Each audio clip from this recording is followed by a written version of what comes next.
Vous écoutez Paillettes et Préjugés, le premier podcast sur le genre et l'intimité des enfants.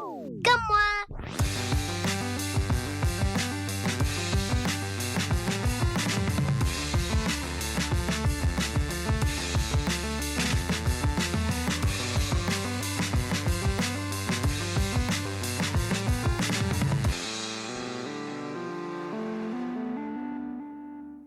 Bonjour. Dans l'épisode précédent, on était avec Julie Guilaine-Michel qui a sorti le guide Croire aux faits mais pas aux clichés et Alice de Rochechouart du podcast Fil d'actu et de l'essai Privilège, ce qui nous reste à abolir. Ensemble, on a parlé de livres et de dessins animés ouvertement ou low-key sexistes et ce qu'on pouvait faire avec.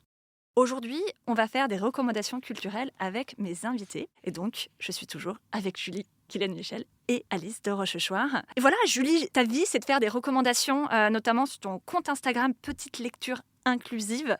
Donc, tu dois bien avoir un livre ou un dessin animé que tu as envie de nous recommander, qu'on pourrait regarder ou écouter les yeux fermés. Les yeux fermés, c'est le terme que je craignais. Non, en vrai, j'ai pensé à deux choses. Edmond et Lucie. Edmond et Lucie. Edmond et Lucie.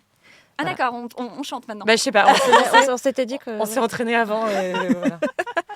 Alors, J'avoue, je connais pas, donc déjà, si vous connaissez le Alors- générique, ça me donne envie, quoi. Ouais. Alors, Edmond et Lucie, il faut les présenter. Donc, Lucie, déjà, c'est une petite oursonne, ce qui est assez rare pour un personnage féminin d'être une oursonne. Bon, après, elle a la taille de l'autre personnage qui est masculin, qui est un écureuil. Alors, je crois que Lucie est adoptée. Edmond, il me semble que c'est un écureuil et que du coup... Alors pour moi, ça se trouve, j'ai idéalisé un truc alors que pas du tout.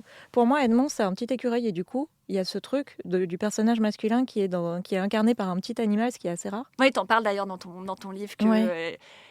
dans les dessins animés, c'est marrant parce que je voulais aussi en parler dans la recommandation, les dessins animés anthropomorphiques, donc où Ouais. on utilise des animaux qui ont des vies d'êtres humains. Oui. Les filles, c'est toujours des petites souris, des petites abeilles, des Oui, petits des trucs. petits insectes qui prennent pas trop de place et souvent d'ailleurs qui ont des robes et des petits talons, ce qui n'a aucun sens. D'ailleurs, dans Edmond et Lucie, il y a les personnages des souris. Je sais pas si tu vois. C'est deux petites souris qui sont Oui. caricaturales des Au filles possible, ouais. énervantes. Oui. Ça, c'est un Ouais. peu le truc. Et qui portent, parce que tu t'en parles aussi dans ton livre, les accessoires qui... Bon, écoute, j'en profite, je fais directement une partie de ce que j'avais prévu de dire dans ma Allez, hop. recommandation et je te remets après sur Sur ta Edmond et reco à Lucie. toi, personne insupportable qui prend la parole de tout le monde. Donc, dans ton livre, tu disais que le problème des personnages anthropomorphiques, c'est que déjà, c'est une excuse bien facile pour pas parler... pas avoir à réfléchir à la représentativité de race, de corps, etc. Là, tout d'un coup, il n'y a plus ce problème dans nos sociétés. Et puis aussi parce que t'aimes pas trop ça, et moi non plus d'ailleurs, parce que plutôt que de laisser les animaux à l'état naturel, souvent on leur met des accessoires pour montrer si c'est des filles, des garçons, des femelles ou des...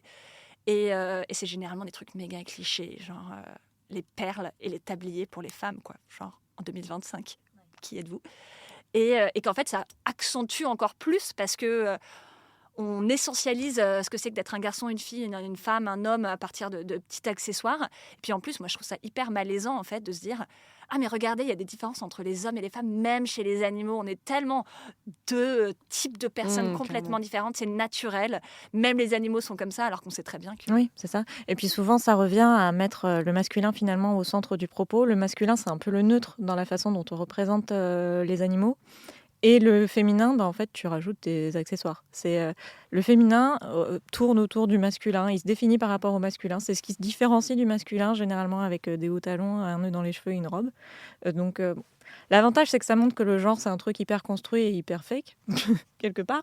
Mais ça aussi définir le féminin en négatif du masculin, quoi. Enfin, donc voilà, il y a ça qui est un petit peu pourri. Et puis l'autre truc pourri avec les les personnages anthropomorphiques, donc les personnages animaux, c'est que souvent, de façon très caricaturale, les personnages masculins sont des gros animaux, des lions, des ours, et les personnages féminins, des tout petits animaux qui ne doivent pas prendre beaucoup de place, maille à l'abeille, des petites souris.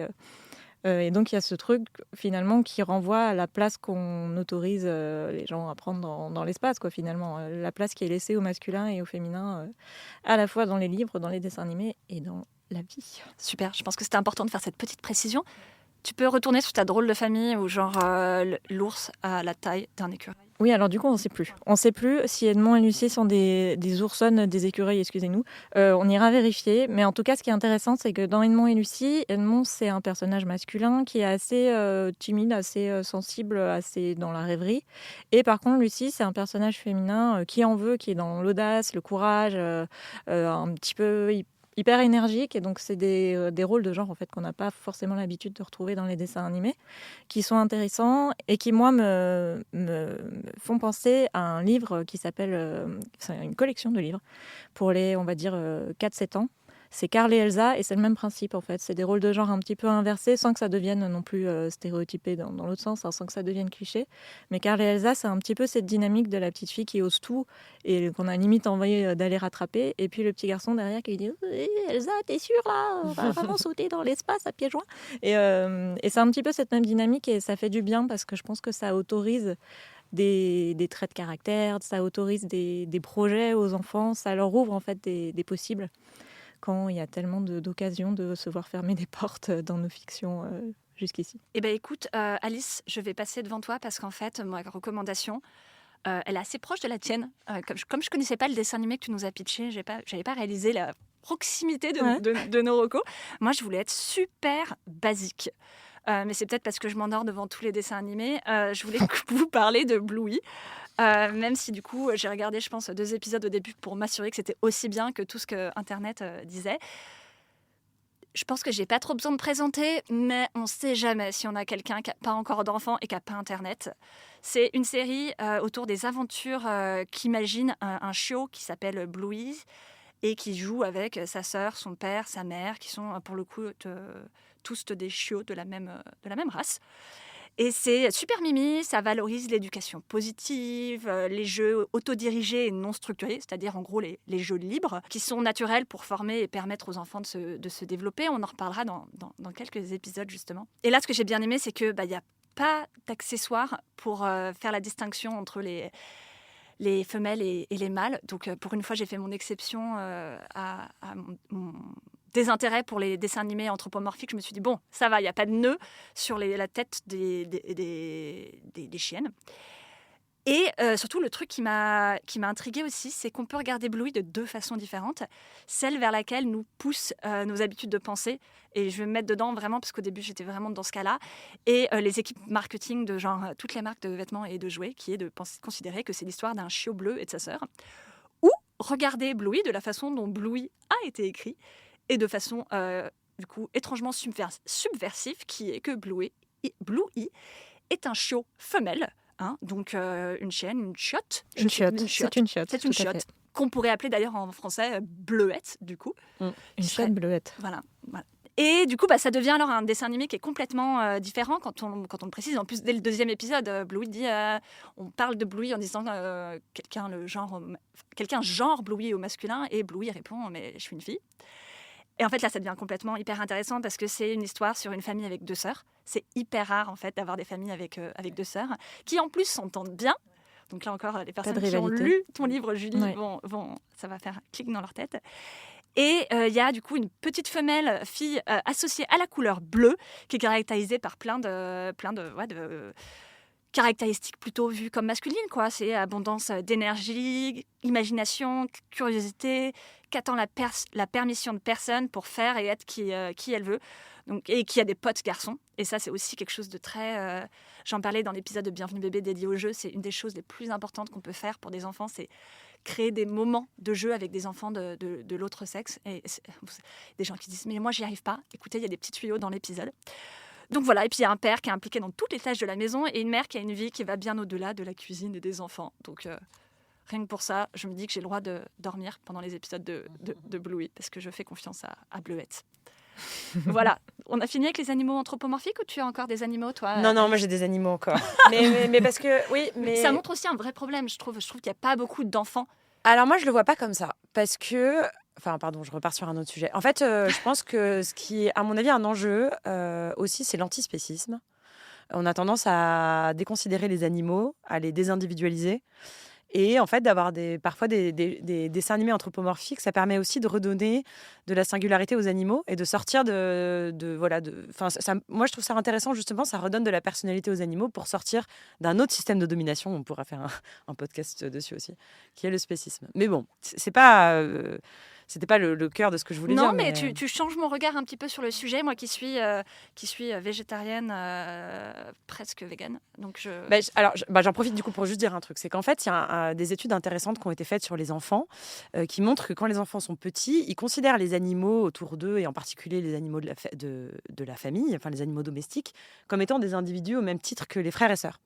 C'est-à-dire que les enfants, j'ai eu l'exemple le week-end dernier, c'est marrant, j'étais avec mon fils et on était des adultes et 3 chiens et il a dit on est 10. Il comptait les chiens comme voilà, j'ai trouvé ça trop mignon. Ouais, trop chou, on est d'accord. Et en fait, il y a un apprentissage social de la domination, de l'invisibilisation des animaux qui n'est pas tellement naturel. En fait, les espèces ont plutôt tendance à être en accord avec leur environnement et en interaction avec les autres espèces. Et nous, on désapprend ça en tant qu'humains.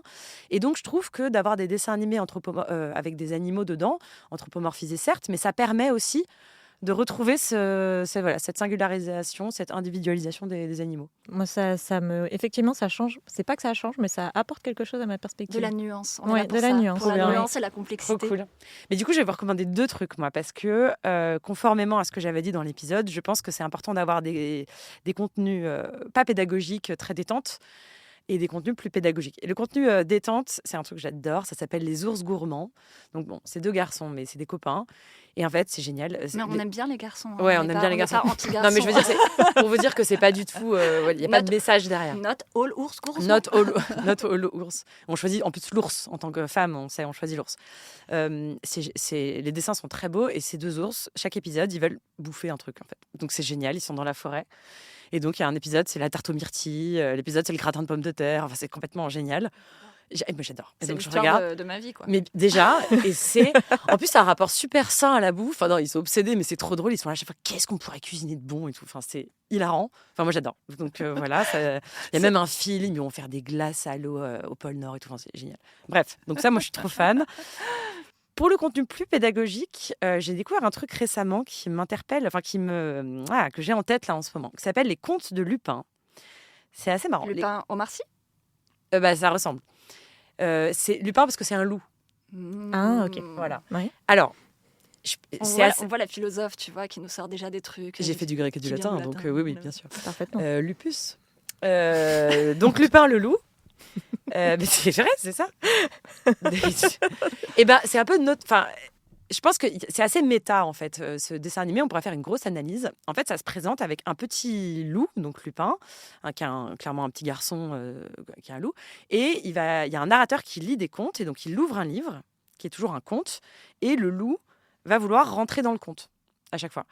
Alors, ce qui est assez marrant, c'est que du coup, le loup devient parfois un pirate, mais parfois une princesse ou parfois une sirène. Donc déjà, il y a l'idée que le petit loup se projette dans un livre en se projetant, en étant aussi bien, il s'identifie aussi bien au personnage féminin que masculin. Donc rien que pour ça, je trouve ça assez intéressant. Et le pitch la construction est toujours un peu la même. C'est qu'au début, en gros, ce petit loup qui est un peu intrépide, machin, en gros, il fait que des conneries, donc il pourrit complètement l'histoire. En gros, il met le chaos dans l'histoire. Et au bout d'un moment, il comprend que ce qu'il fait, c'est un peu n'importe quoi, qu'il faut écouter les autres, qu'il faut laisser place à d'autres types de personnalités qui ne sont pas la sienne. C'est-à-dire, lui, c'est un petit loup qui se met vachement en avant. Donc, il faut laisser place à la douceur, à la timidité. Donc, ça met vachement en valeur des qualités qui ne sont pas forcément le cas dans des contes où on va toujours faire des trucs, des qui ne sont pas forcément le cas non plus des personnes à cette table qui prennent beaucoup de place. Voilà, aussi. exactement. Et moi, Sacha est plutôt sur le même modèle aussi, donc ça lui fait du bien. Voilà. Et donc, il y a ce côté, ça valorise en fait des personnalités qui ne sont pas toujours valorisées dans un monde ultra-capitaliste et viriliste qui est le nôtre. Et à la fin, je suis à fond sur ce truc en ce moment, excusez-moi, je m'emballe un peu.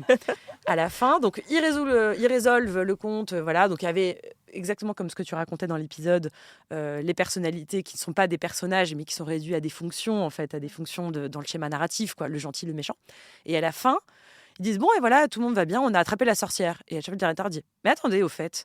Et là, ils vont dire à la sorcière, mais pourquoi tu faisais ça en fait ?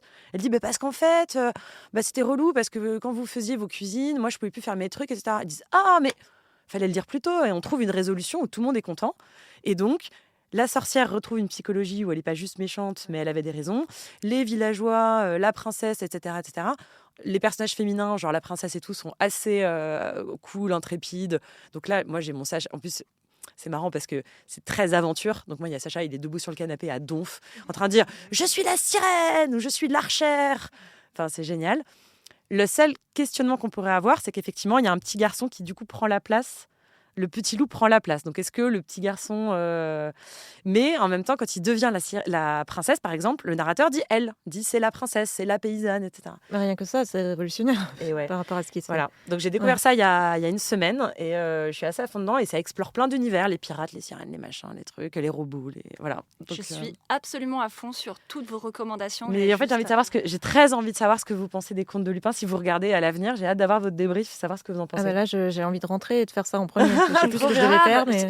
C'est très méta sur les contes et tout, c'est vraiment intéressant, je trouve. J'ai pas mon enfant ce week-end, mais en fait, j'ai genre envie de regarder quand même. Mais justement, nous voici à la conclusion. Et c'est le moment de vous rappeler que vous pouvez nous écrire sur Instagram, sur nos comptes à toutes les trois pour nous dire ce que vous avez pensé de tout, et pas que de Lupin, mais vraiment beaucoup de Lupin, apparemment, de ce que j'ai compris, il faut vraiment qu'on parle de Lupin. Donc je rappelle, Paillettes, Préjugés, ça c'est pour ce podcast. Alice de Rochechouart, moi, sur Insta. Et petite lecture inclusive. Voilà, et vous pouvez aussi rejoindre le groupe, la communauté WhatsApp de Paillettes et Préjugés pour en discuter avec les autres membres de la commu. Voilà. C'est la fin de cet épisode. J'espère que vous avez aimé l'écouter autant qu'on a aimé l'enregistrer. Et pour plus de recommandations culturelles, d'actu et de liens, abonnez-vous à la newsletter. Le lien est en description du podcast. Vous venez d'écouter un épisode de Paillettes et Préjugés. Paillettes et Préjugés est un podcast 100% indépendant, gratuit et sans publicité. Il existe grâce à vos dons. Merci à toutes les personnes qui le rendent possible.